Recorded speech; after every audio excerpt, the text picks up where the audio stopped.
Das neue Piercing, wo ist es denn? Mittlerweile gar keine mehr. Das war so eine, ich glaube, Rubrik Jugendsünde. Und als ich mit 19 Jahren nach New York gezogen bin, war ich ja noch nicht so mit beiden Beinen im Leben. Und da haben wir natürlich rechts und links sich so ein bisschen orientiert. Und dann kam das ein oder andere Piercing auch dazu. Aber ich weiß noch, dass mit dem Zungenpiercing, das habe ich mal eine Nacht rausgenommen. Und dann war es direkt wieder zusammengewachsen. Und das hat so Schweineweh getan. Ich habe gesagt, komm, Finger weg davon. Ja. Es soll da wirklich lustige Szenen am Flughafen gegeben haben. Ne? Wenn er aus New York zurückkam, wo er ja studiert hat vor vielen Jahren, haben Sie ihn immer, ich sag mal, erkannt? Ja, erkannt schon, aber immer in ein anderes Outfit manchmal. Ganz in schwarz und gothic, dann war mit einem Zylinder-Piercing im Ohr. Und dann, es war immer anders. Es war immer überraschend. Aber ich glaube, das hat er ganz gerne gemacht. Es hat zu meinem Findungsprozess natürlich auch beigetragen. Ich glaube, das ist ganz natürlich.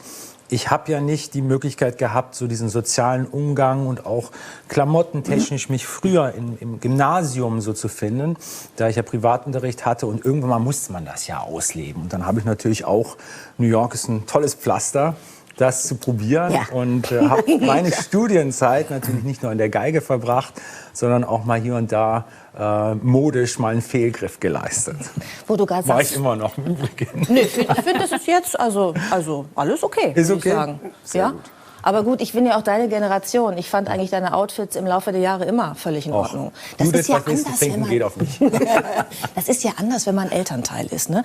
Weil David gerade Findungsprozess sagte. Stimmt es, dass Ihr Mann Sie zum Flughafen geschickt hat, weil er Angst hatte, seinen eigenen Sohn nicht zu erkennen? Das stimmt. Ja. Das stimmt. Ich muss sagen, vielleicht, weil ich ein Kind der 60er Jahre war, hat er gedacht, sie hat mehr Erfahrung mit Umziehen und verschiedene Klamotten. Sie wird ihn schon kennenlernen. Ja, meine Mutter hat auch ein wildes Leben geführt. Insofern, ich glaube, sie hatte Verständnis auch für meine wilde Zeit. Ja. Okay, darüber möchte ich mehr wissen. Inwiefern war Ihr Leben wild, Daf? Ich bin mit 18 von den USA nach Deutschland gekommen, zu arbeiten als Balletttänzerin. Und ich sprach kein Deutsch, hatte keine Wohnung, wusste nicht überhaupt, was ich machen sollte, als ich ankomme. Aber da haben die ein bisschen im Theater einem geholfen und sortiert. Ja, dann erste Wohnung suchen, VW Käfer kaufen. Das war eine von den ersten, was ich mich richtig gewünscht habe. Ja, und das war, wie ich sagte, 60er Jahre in Frankfurt. Es war natürlich viel los zu der Zeit. Da war ich erst in ein Studentenheim. Und die haben mir schon die Augen aufgemacht und Marsch an der US. War das wilder hier in Deutschland als in Washington, D.C.? Sie kamen ja aus den Staaten. Anders wild. Anders wild, aber natürlich in den Staaten zu der Zeit, man darf nicht vergessen, das war so eine neue Welle in dem Sinn. Kennedy war Präsident, da war die Kultur sehr groß geschrieben, auch das Theater. Die Musiker, Ballett, es war sehr, sehr, sehr groß geschrieben. Und, Jackie Kennedy war noch bei ihr im Ballettsaal. Ja, sie war Patron zu unserem Konservatorium der Zeit. Okay. Aber die Interesse war natürlich riesig groß. Und, ja, es war eine ganz besondere Zeit in den USA auch. Wie ich sagte, ich sag meiner Tochter immer, sie würde das nicht so leicht haben, hatte ich nicht in die 60er Jahren schon tüchtig mitgewirkt. Ich sehe die ganze Zeit, dass Marius Müller-Westernhagen kenntnisreich nickt. Ich glaube, der erinnert sich auch gut an die Zeit. Ich erinnere mich sehr gut an die Zeit. Ja. Es war kulturell sehr interessant, auch in Düsseldorf zum Beispiel. Es war eine ganz andere Zeit. Ja. Aber ist es nicht gut, dass ihr euch noch erinnern könnt an diese Zeit? Ja. Also ich meine, dass sie nicht im Nebel gewisser Substanzen untergegangen ist. Bin ich an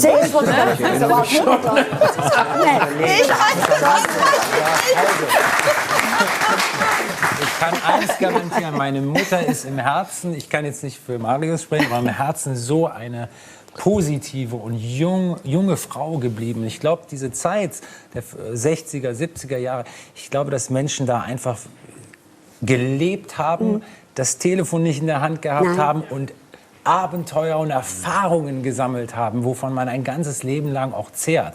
Ja, und auch alles ausprobiert haben. Ja. Es gab da keine Grenzen. Es war so die erste wirklich unblutige Revolution der Jugend. Ja. Man hat alles ausprobiert, weil vorher war es so, dass man, bevor man nicht 40, 45 Jahre alt war, durfte man seinen Mund gar nicht aufmachen. Wir sind wirklich noch aufgewachsen mit so einer Ehrfurcht vor älteren Personen und für Respektspersonen. Das hat sich jetzt leider ein bisschen zu sehr in die andere Richtung entwickelt. Aber es war wirklich so eine Aufbruchsstimmung. Und es hatte vor allem dieser materialistische Gedanke, der heute so im Vordergrund steht. Den gab es damals nicht, weil es gab für junge Leute auch keinen Markt in dem Sinne. Ja. Also hat es nur damit zu tun, was man so gerne machen würde und machen sollte. Es waren Ideale, die andere Werte auch. irgendwie Andere der Generation davor. Auch, wo ich dann immer mit dem offenen Mund da sitze, wenn sie mir erzählt, dass sie bei der Rede von Martin Luther King, I have a dream, die wir alle so, da war sie mit dabei. Dann denke ich auch mal, meine Güte, was für ein Leben. Also, ja, und das war gemeint. Ja. Und wir haben alle mitgeführt. Es war schon es war zu 60% junge Leute da. Und trotzdem mussten Sie ja in dieser Zeit, die so wild war, die so frei war, irgendwie auch sehr viel Selbstdisziplin an den Tag legen, ne? Als Prima Ballerina. Das ist ja nun auch ein Weg, für den man sich entscheidet, wo man sich selbst unglaublich viel abverlangen muss. Ja, das war ein bisschen und bei Ihrem Mann ja. ist, bei Ihrem Mann, Gottes Willen, bei Ihrem Sohn, Dankeschön, das ist, weil Sie so unglaublich jung aussehen darf. Dankeschön. Ja, also bei Ihrem Sohn ist es ja auch so, ne? Diese Bereitschaft, sich selbst das Maximum abzuverlangen. Eint euch beide das? Ist das eine große Gemeinsamkeit? Ich glaube, wir haben da sehr viele Parallelen. Meine Mutter liebt den Spaß, die Freiheit, aber im gleichen Maße fordert sie auch Disziplin und Ethik und Moral. Und Leichtsinn ist nicht etwas, was sie gerne sieht. Das tue ich mittlerweile auch nicht.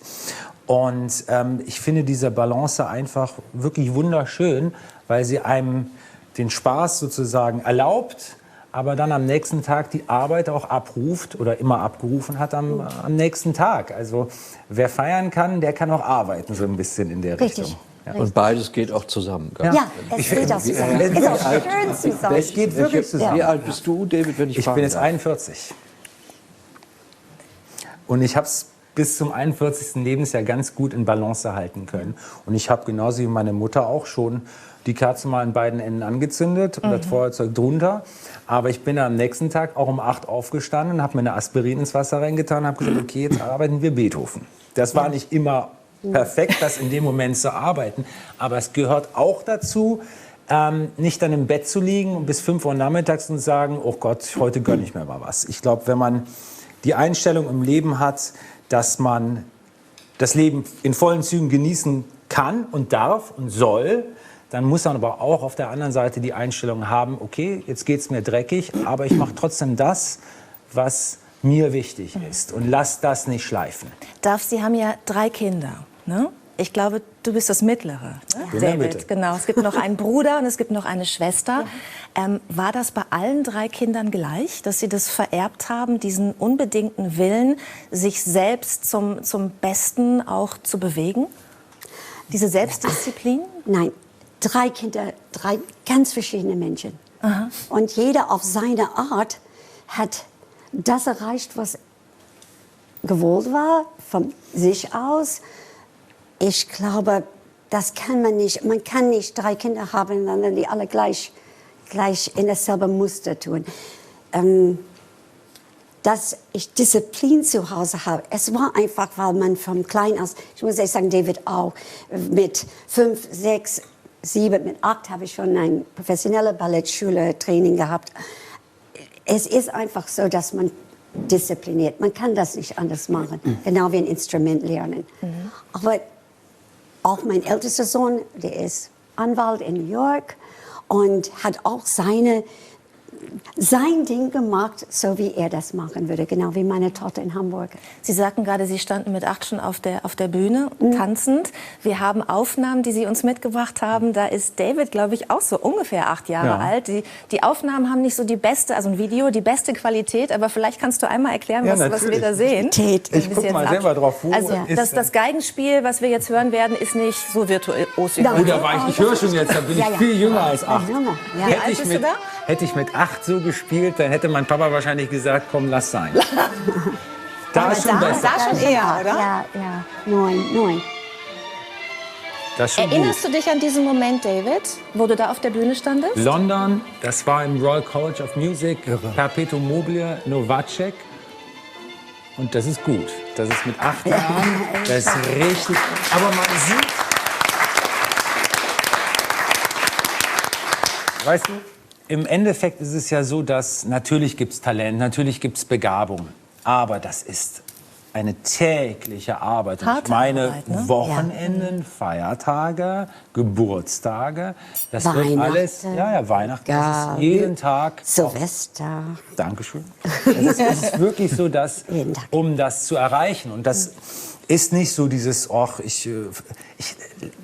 es stört mich so, dass Menschen oder Jugendliche glauben, dass Erfolg über Nacht kommt. Wenn man manche jungen Leute fragt, dass ich dann manchmal, was möchtest du sein? Berühmt. Das ist schon sehr, sehr weit an der Realität vorbei.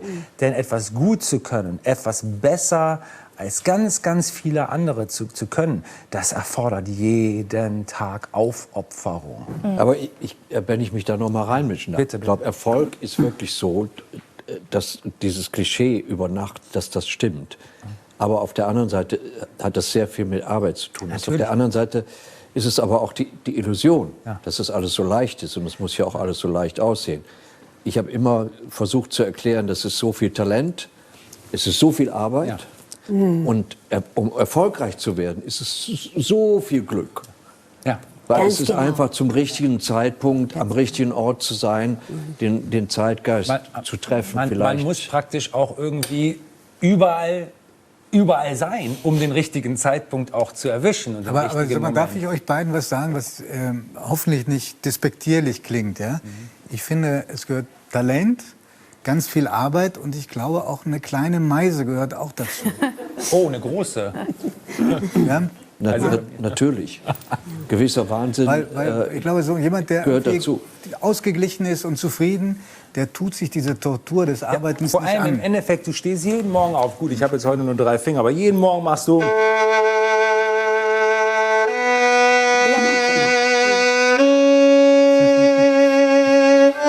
das machst du für Stunden, dann geht's ein bisschen...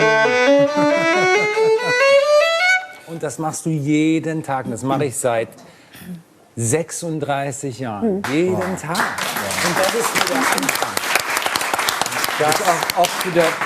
Es ist auch eine Menge Unsicherheit, es ist eine Menge Kompensation, was einen antreibt dazu. Und es ist, glaube ich, auch eine Menge, ist da noch ein Weg, sich zu verbessern?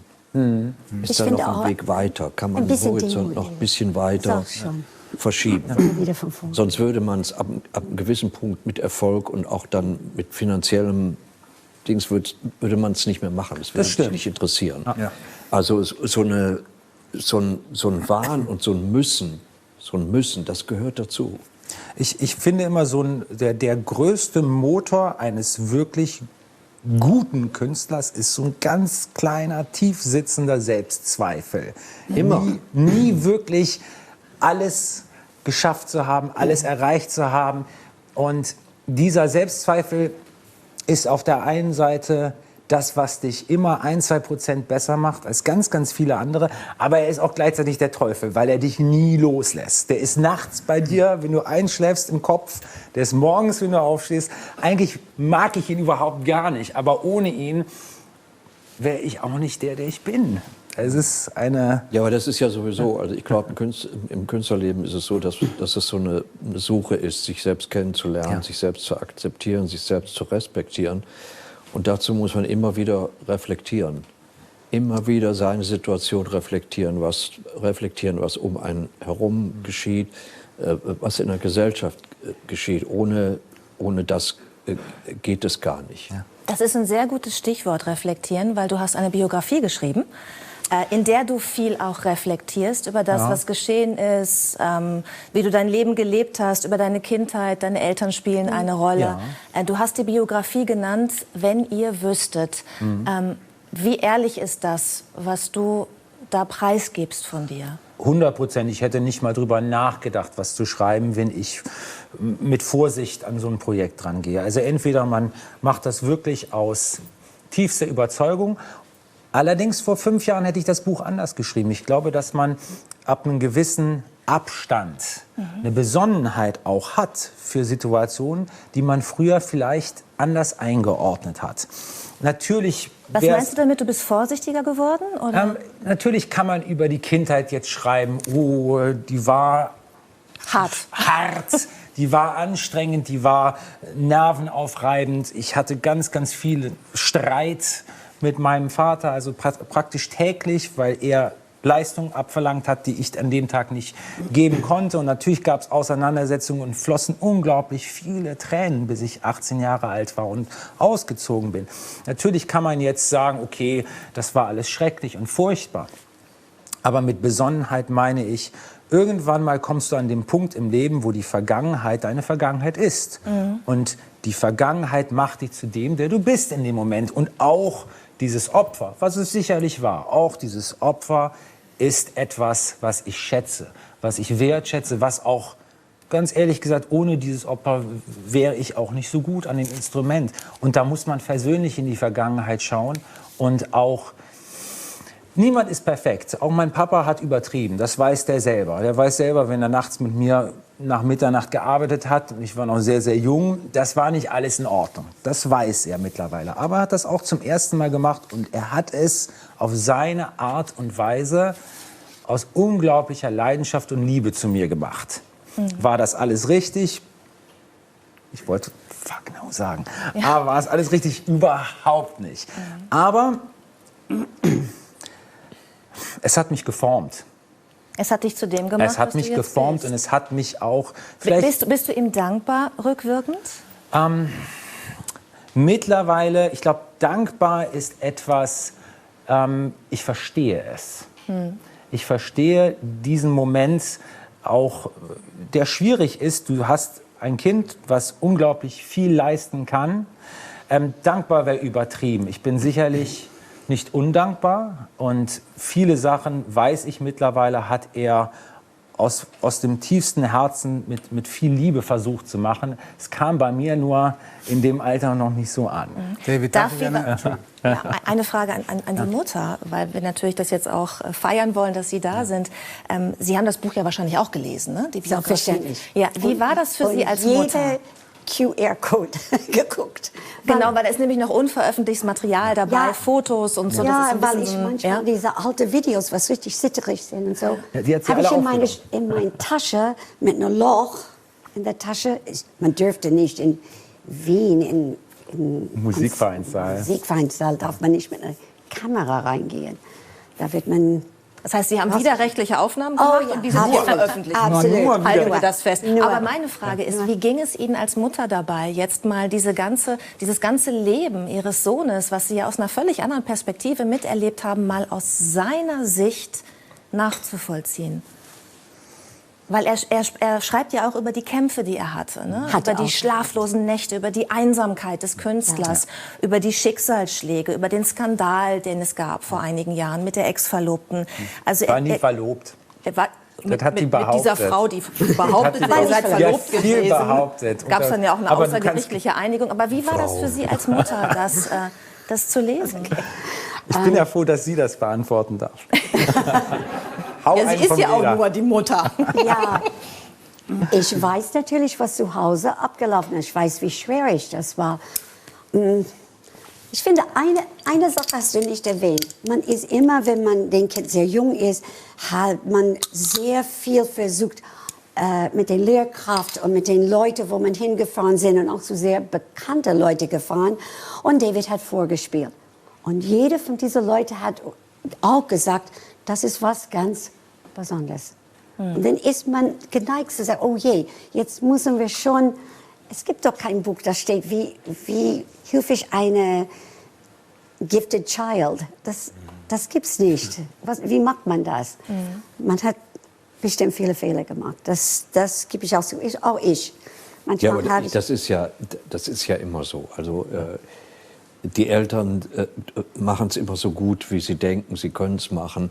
Aber sie transportieren natürlich auch ihre ganzen Traumata, die sie haben, auf ihre Kinder und noch ein bisschen mehr drauf. Und wir haben das ganze Leben damit zu kämpfen. Nur kann man irgendwann, wenn man einen gewissen Erwachsensein erreicht hat, kann man das nicht mehr als Entschuldigung geben. Und ich möchte auch nicht, dass es hier dass es so aussieht, als würden wir jetzt jammern über unseren Beruf. Also die große Gnade ist ja, dass wir etwas machen dürfen, was wir lieben und auch noch in diesem Maße bei David oder mir, dass wir auch Erfolge gefeiert haben. Natürlich hat es sehr viele Nachteile. Es sind manche Dinge, die sind einfach nicht vermittelbar. Ja.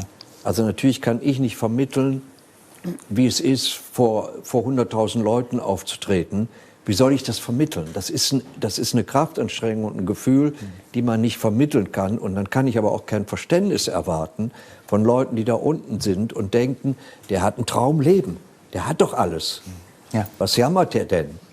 Wobei, Marius, ich glaube, dass es noch ein Unterschied ist, ob man wie Sie ein großer Star wird und sich auch irgendwie als Erwachsener dafür entscheidet, das zu machen, oder wenn man als Kind auch so ein bisschen entschieden wird, dass aus diesem Talent was gemacht wird. Da hat mir nie einer bis heute verweigere ich mich, dass mir irgendjemand reinredet in was ich mache. Sie waren immer im Driver's Seat, ne? Und hier war es ja so, dass du auch Als Kind kann man es natürlich nicht sein, ne? aber diese Zäsur, die ich in meinem Leben gehabt habe, mit 18 wirklich gegen den Willen meines Vaters nach New York zu ziehen. Studium selber finanziert, mein Papa hat... Ja, aber das ist auf der anderen, wie gesagt, immer zwei Seiten. Das ist eine gute Schule für dich gewesen. Super hart, aber ich habe jeden Tag genossen. Für mich war jeder kleine Job, den ich ausgeübt habe, den musste ich, weil man da keine Konzerte spielen durfte für 4 Jahre. Ja, aber da lernst du dann spielen. Du lernst auch vor allem mit einem Publikum umzugehen. Und so. Richtig. Das kann ich heute auch keinem mehr vermitteln. Dass wir haben gespielt, damals einfach, weil wir spielen wollten, für nichts, in irgendwelchen Clubs, und zwar die ganze Nacht. Und zum Tanzen. Und dann hattest du ein Set, den musstest du spielen, dann musstest du Pause machen, damit die Leute tranken, weil da wurde verdient für den, der diesen Club hatte. Und dann kamen auch immer wieder welche, die wollten zum 100. Mal das Stück oder das Stück hören. Das ist aber eine Schule, die ich für sehr, sehr gesund Ich habe für Schauspieler auf der Bühne Musik so ein bisschen inszeniert, für Monologe an der Juilliard School. Da habe ich gefragt, was möchtest du hören? Und da kam auch so ein bisschen die Affinität zu verschiedenen Musikrichtungen auch plötzlich auf mich zu. Und zwar haben die natürlich, Juilliard ist ja Tanz, ist Musik und Schauspiel. Und diese Interaktion habe ich immer geliebt und immer gesucht. Wenn eine Balletttänzerin oder ein Balletttänzer gesagt hat, ich habe ein Rezital, ich brauche Live-Musik, weil ich immer der Erste gesagt hat, was willst du denn haben? Und dann hieß es, ja, kannst du etwas von Ray Charles irgendwie eventuell machen? Und da habe ich gedacht, okay, wenn das gefragt ist, dann mache ich ein bisschen was von Ray Charles, aber hast du was dagegen, wenn ich ein bisschen Johann Sebastian Bach mit einfließen lasse? Das heißt, dass dieses Crossover, für das du ja auch stehst, auch da seine Wurzeln hat. Eine letzte Frage, weil die Zeit rennt immer so. Dieses Talent zu tanzen, Mario sprach auch gerade vom Tanzen bei seinen Club-Erfahrungen. Ich bewundere Tänzer zutiefst. Haben Sie das vererbt? Oh Gott, ich wollte nicht eine Frage stellen. Ich glaube, war kein professioneller Tänzer. Nein, David würde keine professionelle Tänzer werden. Nein. Also Let's Dance braucht nicht anrufen. Nein, die brauchen auch nicht. Das haben wir mal jetzt klargestellt. Ja? Alles klar. Wir können uns bewegen, aber wir können nicht tanzen. Ich wollte gerade sagen, Two-Step kriege ich noch hin. Das hat auch für die Clubs in New York damals gereicht. Nach dem College. Insofern das Dankeschön dafür. Aber ich glaube, ein bisschen bühnenpräsent und das mal körperlich, was es ist, bühnenpräsent. Ja. Das konnten Sie eben mit. Weißt du, was ich von dir gelernt habe? Ich habe von dir Timing gelernt. Und es gibt nichts Wichtigeres als auf der Bühne. Timing ist ein super Stichwort. Ja. David, danke für dieses erste Gespräch. Wir kommen ja noch weiter in den Kontakt. Ich sage aber an dieser Stelle erstmal vielen, vielen Dank für das Gespräch. Sehr gerne.